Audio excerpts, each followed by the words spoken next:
Last pitch he threw was unbelievable. It was to send us to the semifinal game. The game's 5-4, bases loaded. We knew when the game was on the line, we would put Bryan in, we didn't have to worry. Good night!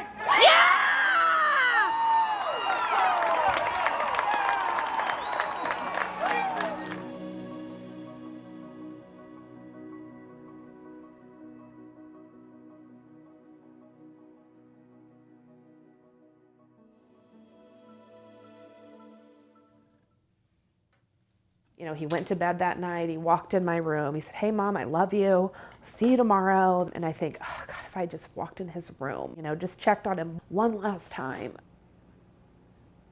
He was sitting up with his hat on and his glasses on and the TV on, and so I just think he just probably just fell asleep and that was it.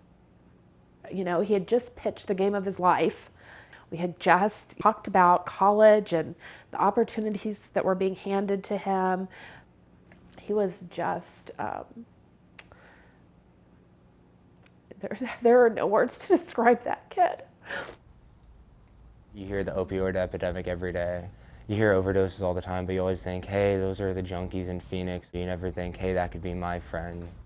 Last year alone, we seized enough fentanyl to kill about 85 million people. The American people want the product, and so they'll make it. That's really the issue behind it. We've got a significant demand problem in the country, and as long as there's a demand for that, the cartels are going to take advantage of that. These pills are manufactured in somebody's garage in Mexico, and that's why we see a lot of these overdose deaths from kids that weren't necessarily what we would call opiate addicts, but they were at a party or a buddy gave them a pill and say, hey, this is an oxy, man. It's a Mexican oxy, though it's really strong. You're going to feel really good. So they did what kids do, and they pop a pill, and unfortunately it had 7 grams of fentanyl in it instead of 1, and they didn't survive it.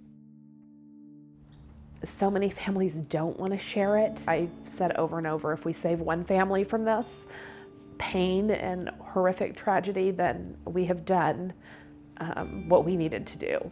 To tell Bryan's story is the only way to honor him, and to see for other parents, it's okay to talk about this.